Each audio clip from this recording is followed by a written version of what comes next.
Nandito po ako ngayon para magbigay ng konting aking nalalaman tungkol sa pagtitipon, pagproseso at pagsusuri ng datos.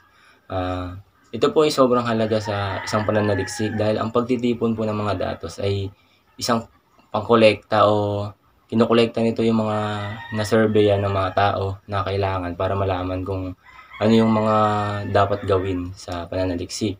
Ang pagproseso naman, ito naman yung step by step na kailangan na gawin para malaman kung ano pa yung mga kailangan o tama na ba yung ginagawang pananaliksik.